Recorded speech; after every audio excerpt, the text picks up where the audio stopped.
Hey, welcome to my first ever experience in the rated world of Marshall Chess Club. I'm Micah Jameson, King Cowgirl on YouTube and Twitch, and I just started playing uh, my first rated tournaments at what is called the Beginners Open. Um, if you're a New York City chess player, you will know that the Marshall Club is a astounding space. Last 100 plus years, they've been. Um, it was where Bobby Fischer first played his.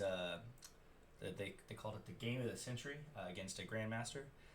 So you sit in this room and you realize that like there's been um, there's been many stellar chess players there.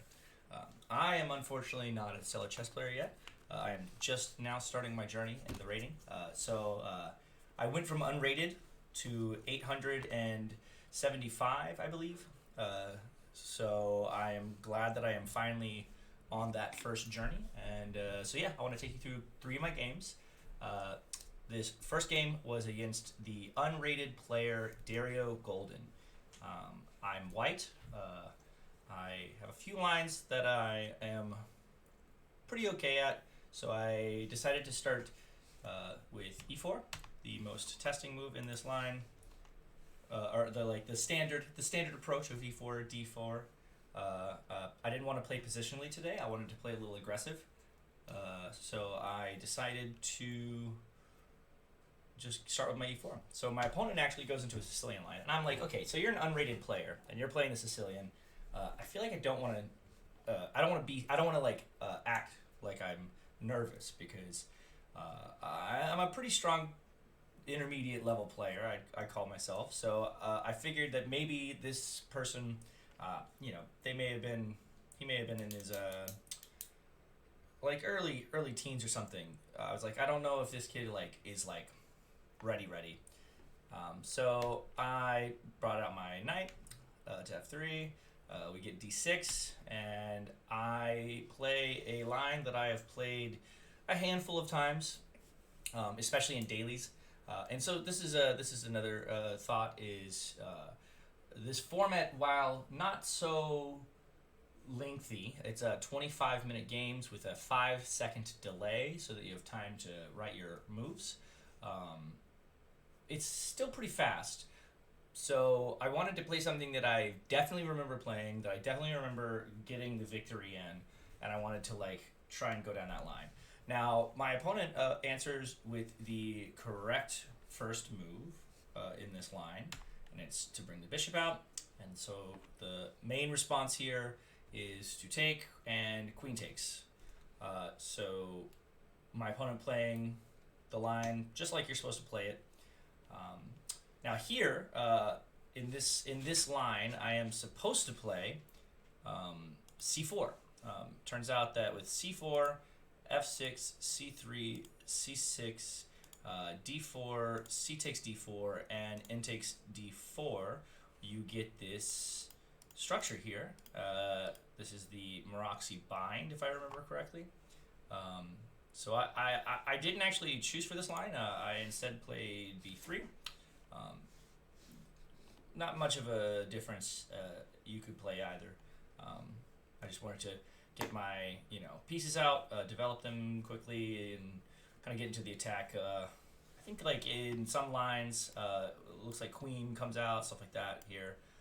But it's that would be annoying to stop check. But then they've got this, and you can't really come in because I've got the takes, and so we're okay.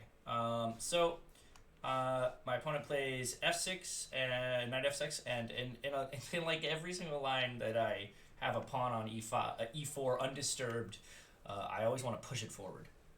So I'm preparing that by playing knight c3. It's not really preparing it because later there will be other stuff, but it's really what it is just getting my pieces out. My opponent plays g6. Now that being said, the knight c3 is the first time that the eval bar goes down to like a -4, so I'm giving the opponent slight advantage.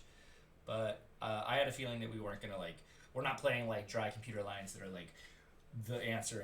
So I launch e5. I want to do this before my opponent gets his bishop out. I don't want him to getting castled quick and everything. What I want to do is castle and bring my rook out to this line as quickly as possible. So he does not take. He jumps the knight out, and then now we are officially in very solid territory, and we're at +7 here. Now another thing is that e5 move I had was fine, but actually the computer really wants me to play d4 here. It's a way better approach with g7.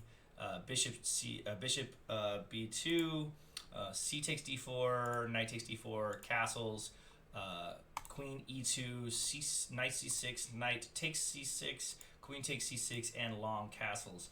Now apparently this setup is even stronger than the approach that I take. This is almost not clearly winning, but this is a super advantageous.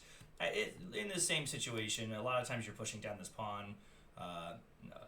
Once I get the open file and get my rooks into play, like things are going to start getting really dangerous for my opponent. So, instead I play this line, my opponent plays sort of a poor response to it. So I take, which is the best move. Takes, best move obviously, and castles. Obviously, I am now threatening to get my rook onto the file. My opponent, I don't know why, does not do anything to stop it. Now, this is actually something that my opponent has done multiple times in the rest of this game. There was this move here. You can play this whenever you want, and it's fine. You could have played it, you can play it literally at any moment in the next few moves, and you'd be totally comfortable. It just stops this line of attack and everything, and it kind of asks you to take and get something going on. So we're actually almost up to a full pawn advantage without there being one realized. We get knight c6. Like I say, my opponent does not get into castle mode. So I check. I kind of am expecting my opponent to. I am expecting my opponent to bring the knight out in this line. Because I was like, oh yeah, that makes sense. You come here, and then you come here, and then I still don't really mind this. I felt like I would come here, and then after you castle, I would just take and try and build a little tension there. I wasn't 100% sure what I wanted to do, but this is a full minor piece advantage at this point because with the check, my opponent blocks with bishop. So now it's even more than that. Now it's a +4. So I played the best move. I throw my knight into the action. We get long castles here. If my opponent short castles, let's just show you this. There's this disgusting move here with takes and check, winning the queen. So I didn't even see that, but I thought that was a really solid approach to this line. So we get long castles. There's also a line here. There's a line here that I think is taking with the rook. I can't remember. It's taking with the rook and then taking here. No, I don't know if that's the move. But anyway, so I play h3, and this is actually the first time that I lose my advantage completely. I don't 100% know if I would have found any of the other moves had I taken a little bit more time. So I'm down to a 0.1 or a 1.8 advantage. My opponent here is obviously once this move gets played, I'm back to totally winning again. I would play rook takes, knight takes, and knight takes. I get 2 pieces for a rook, and I'm just clearly up material. I did not see that, but I play a decent move as well. Takes, and bishop pins the bishop pins the knight to the rook here. We get an attempt to block by protecting, and I play the best move, c4.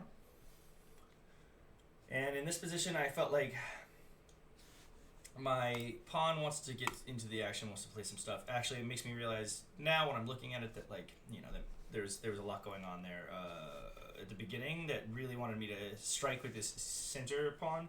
And this happens in a lot of lines that I don't end up throwing my second center pawn out quick enough.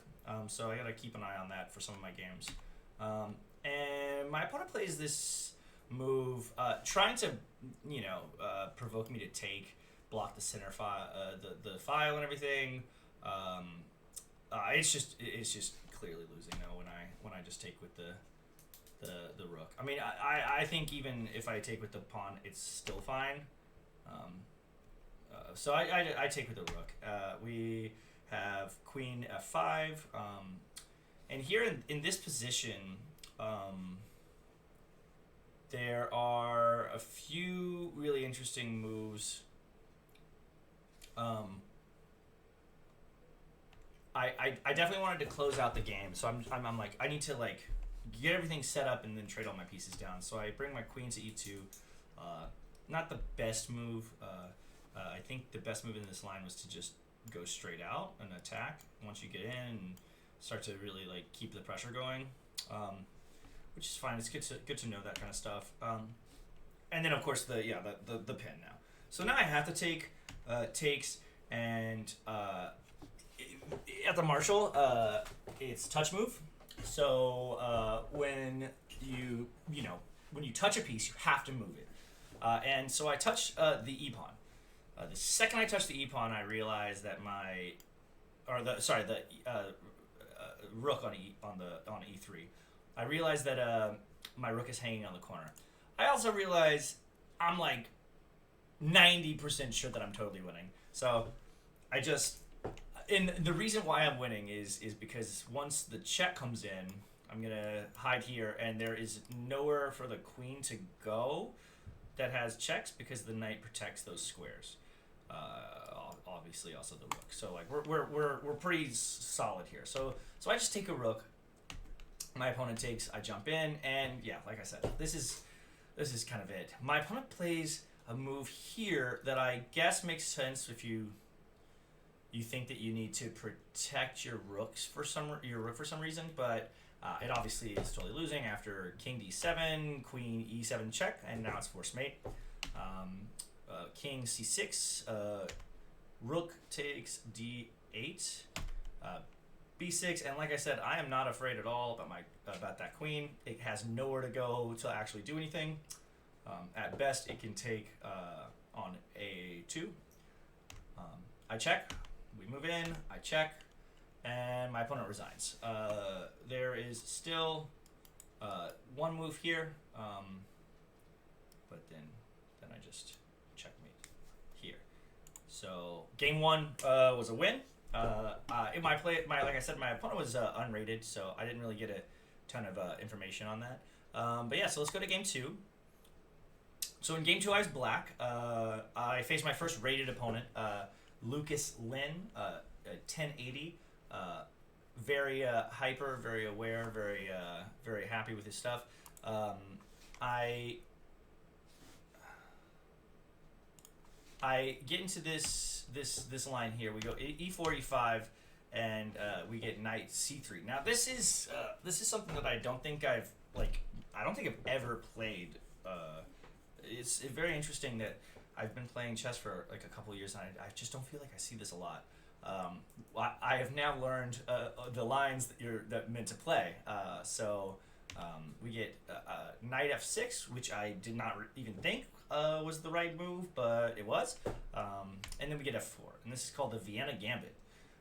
So in this line, it's meant to be played with a counter strike in the center for d5.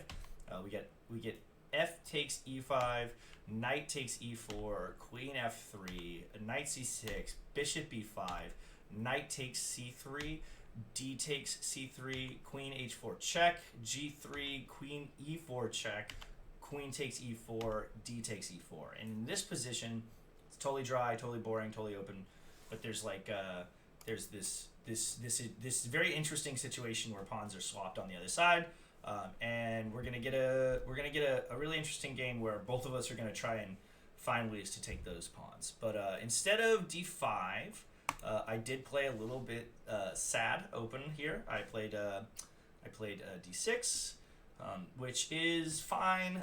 It's not the best. The reason why I played d6 is because in a lot of King's Gambit lines, which I had felt like we were in a vague King's Gambit, but King's Gambit is specifically you have to play e4 and then f4 like immediately. So that I realized that this is like a completely different opening because white gets this knight to come out and do all sorts of stuff. So I had to like reshape how I thought about chess. So we get knight f3, knight c6, bishop c4, and something that I don't always do, but whenever I play like Kalashnikovs, I don't mind putting my bishop here and breaking this up. I just like an idea of like a big strong storm. So I was like, okay, I feel like that's like not too bad of a move.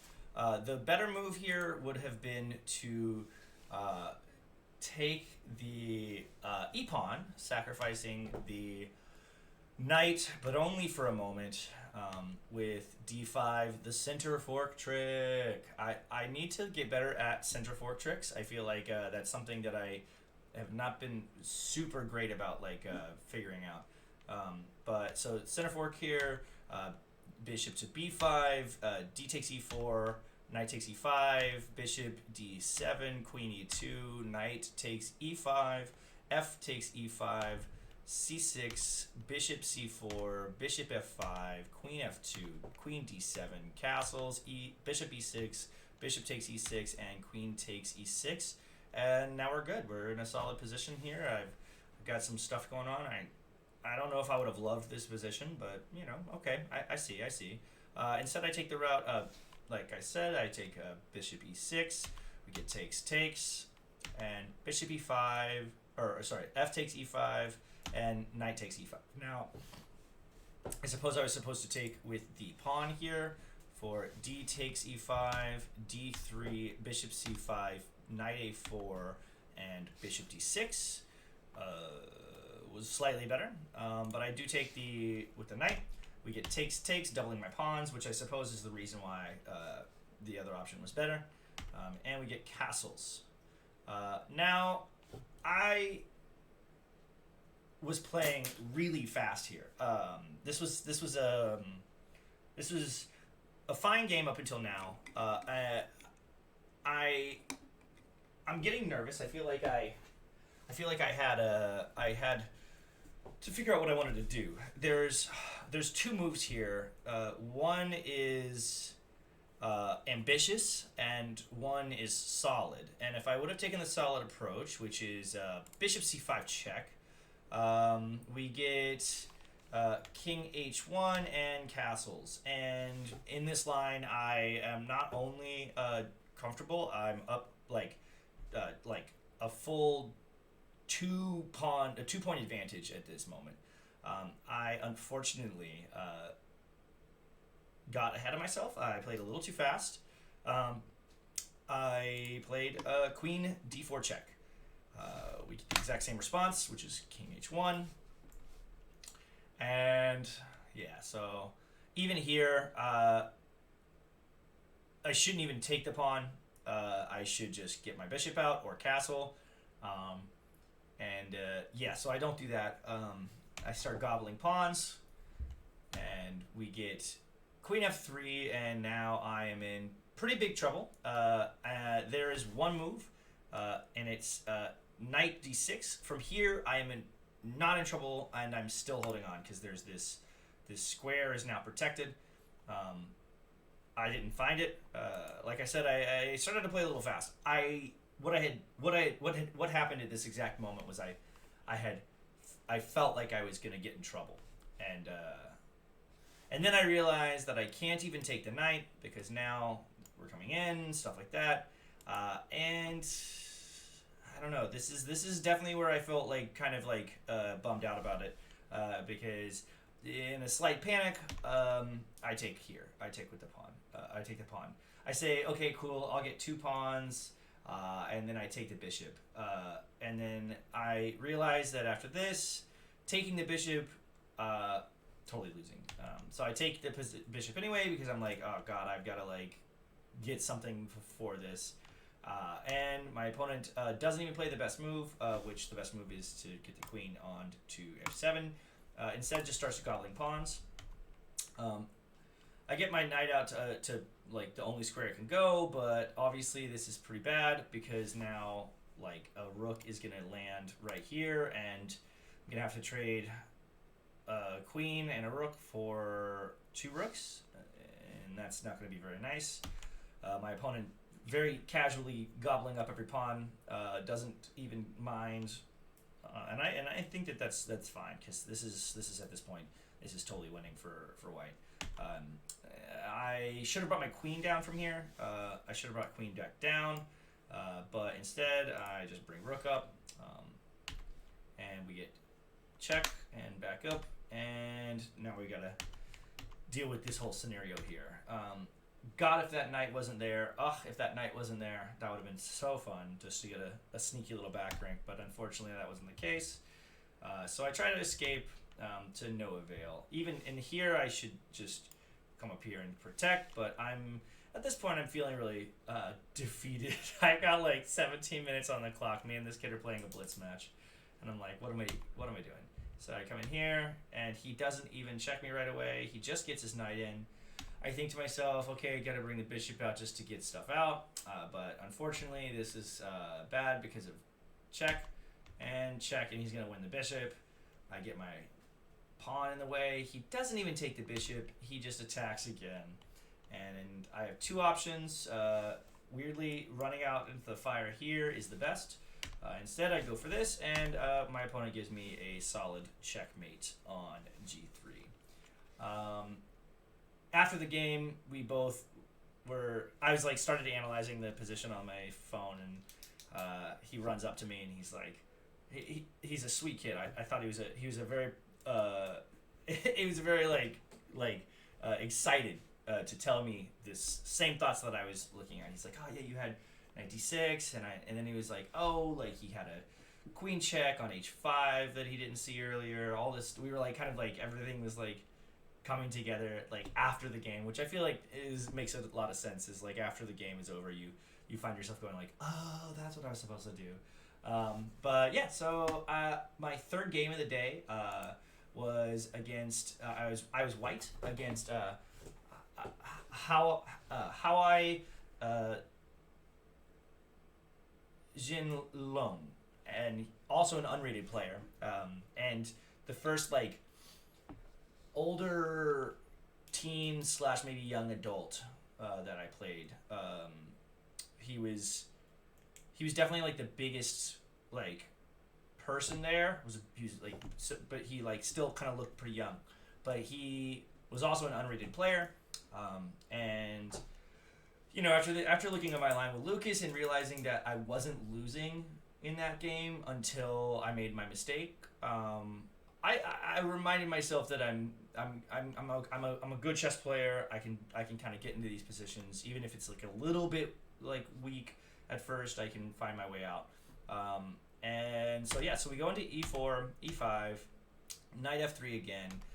Knight c6, and I decide to play one of my signature lines. I like to play this against, I mean, honestly, I like to play this in a lot of ways, but I really like to play this against people who I play for the first time, because I feel like it's a line that not a lot of people are aware of, and it has some Smith-Morra style to it, sort of. It's the Scotch Gambit.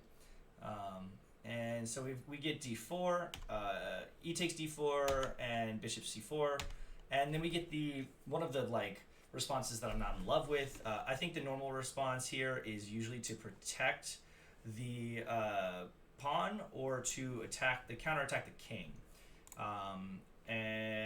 But instead we get this kind of like, oh, I see what you're doing. You're gonna try and come in here and try and come in here, so I'm gonna stop it right in its tracks.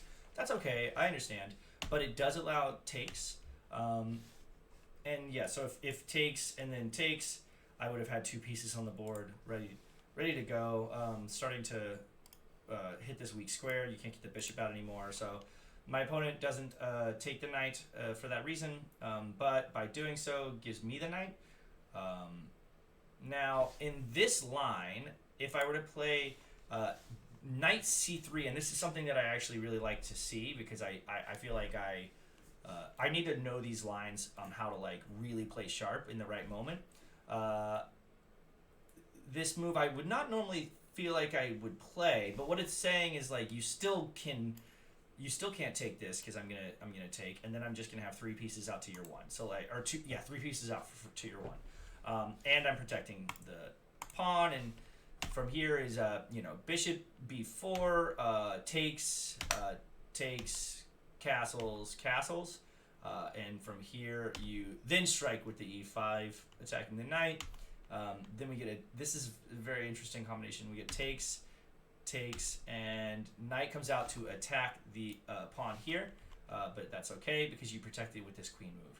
And from here, white's doing great. White's in a solid position and feeling a lot stronger about it. But I settle for this.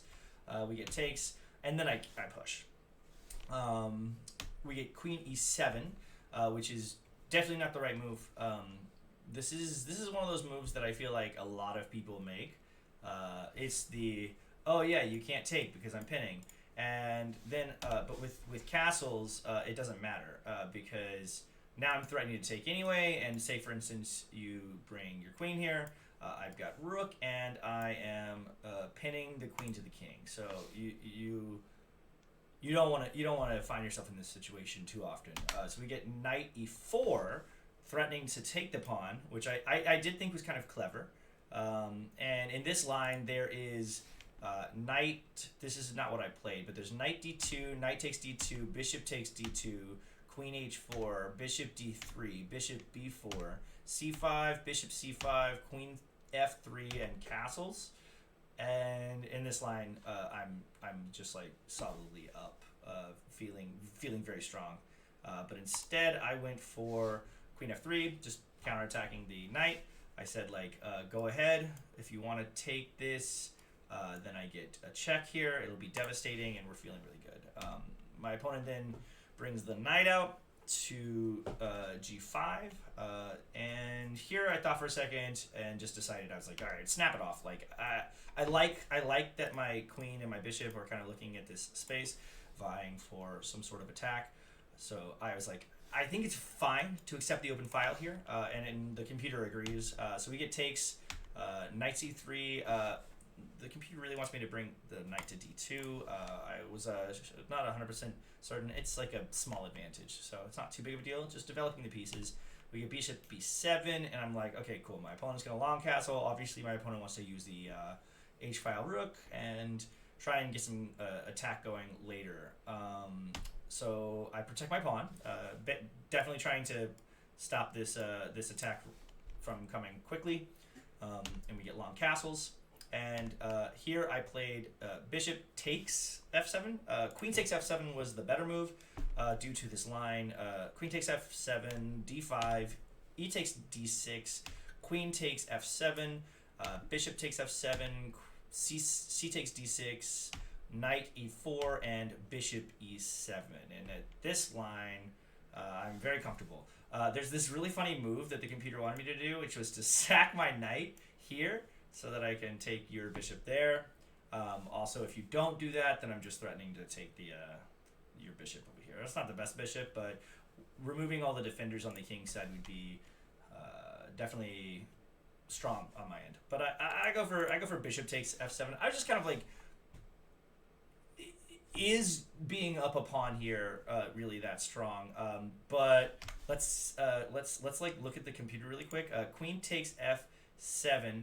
Now, I'm only up a singular pawn here, and it says it says it's okay. It's only a 1.5 advantage, so that's not that crazy. But anyway, my opponent then rushes past with d5. Now, anarchy chess would be correct in that if I do e takes d6, queen takes d6, bishop h5, queen f4, g3, queen takes f3, and bishop f3, followed by bishop c5, knight a4. I'm like totally like in a solid position here. I think I'm at plus 3.5 here. It is kind of intense to look at these lines sometimes and see how just dead winning you are if you were to play certain things. But instead, I went for queen f5 check. I didn't want to like give my opponent back the like double pawns, and I wanted to just lock in my bishop here. I don't know why I wanted to put my bishop in prison. It did actually create a totally different type of game. But we were playing really quickly, but I knew that this was going to be a long game. So I was like, just keep complicating things, keep making it like a struggle for your opponent to come back, and you should be able to take this one home. So we get king b8, and then I close with e6. And we get queen d6. Obviously, now you're attacking this. The computer really likes h3 here, followed by g4, and just queen takes. So there's no more real attack on that side of the board. But I do queen e5. I'm like, hey, I've got a passer, right? My opponent does not. And my opponent has these like double pawns. Like I really felt like I was like, okay, I'm definitely like in a solid position here. So I'm just gonna offer a queen trade, just like get this out of the way. My opponent just develops the bishop, which is a great move. And then I take, and then we get rook takes. Now I think it's pawn takes is the right move, but we get this. And now I'm dreaming up a world where I can get my knight to here and then lock the rook in. There's like not a ton of reasons to do that, but my brain was like, all right, let's see if we can figure out a way to get that going. But we get this move b4, and it was definitely an error. I realized that very quickly what I had done wrong, and it was that like you can do a lot here. The big thing that I was the most afraid of was this bishop move, because now I have no more defender here. I would have to defend with something silly like this, and then you bring the pawn down, and now I'm just like, I'm just like in a bad place. So I kind of overcommitted a little quickly. The reason why I did that though is because I just didn't want to like let my opponent get the pieces in and then try and like strike back on the side or something. So I just really wanted this bad rook move to stay bad, but it did, like I said, like kind of bring some tension here. So we get rook h4, just attacking the pawn. And then because I realized what I had done, I was like, okay, get out of the way of this pin, because that's going to really get you something later.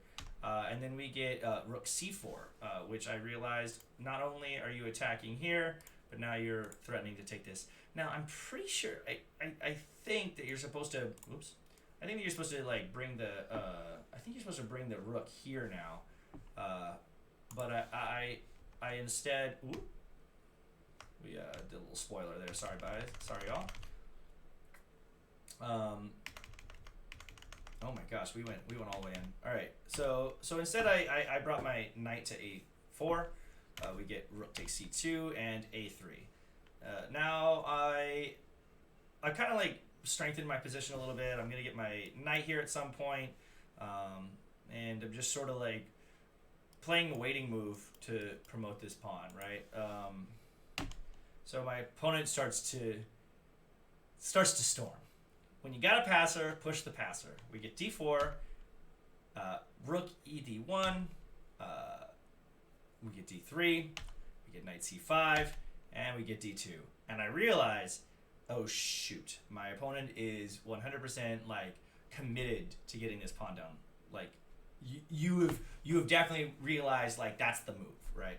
So I am now I'm definitely nervous. My opponent's running out of time, um, so I'm like play a little fast, but play just play tight. So I get a king f1. I think the better move here was to play f3 first and just walk the king out like this, like so. But I did this because I was like, okay, cool. Like you can't do this because obviously I take. So we get rook to d5. We get king e2, king c8, rook b3, which is, like I said, I should have done that earlier. And we get bishop takes c5.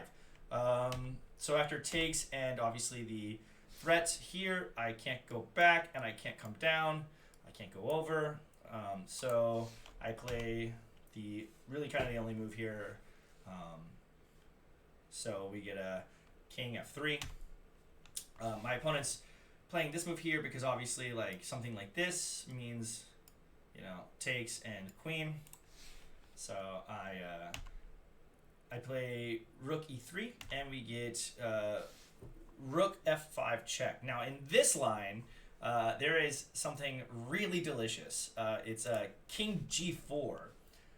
You can't take rook f2 because there is e7, rook c1, queen, king b7, rook b3 check, bishop b5, rook takes b5, c takes b5, queen takes b5 check, rook or king to c8, and bishop e6 check, king d8, and we have checkmate. So you can't play this takes. Really fun to see the computer like follow through to the end on that one. But instead I play king g3, just trying to protect my pawn. I don't know if I would have. I don't know if I would have like known what to do had I brought it up here, but I was really excited to see that afterwards. But like I said, my opponent's really low on time right now, so I know that it's time to push. So we get bishop c4, saying no, you can't push because then I take and protect this square, and I figured. Giving up a bishop and a pawn for the bishop in this position was not very good because I know my opponent's got this pawn here, and I didn't want to go into a line where my opponent is basically like starting to really come out on top. So I play this delicious bishop move, attacking both the rooks at once, and then we have. Rook to c1. Now here I'm supposed to take with the bishop to protect the pawn twice because after you take here, now I start pushing and there's nothing you can do. I didn't really get to that because like I said, I'm playing pretty quick. We get takes d2, we get bishop takes the pawn, bishop takes, and now I can't be skewered because I've got all my rooks in line. So I go for a check, we come in, and I come back up to get pigs to the 7th, try and eat up all these pawns. But we get takes c5, we get takes g7, rook c3 check, f3, which is the best move. I feel pretty good about this one because there's g4 and rook takes, and takes.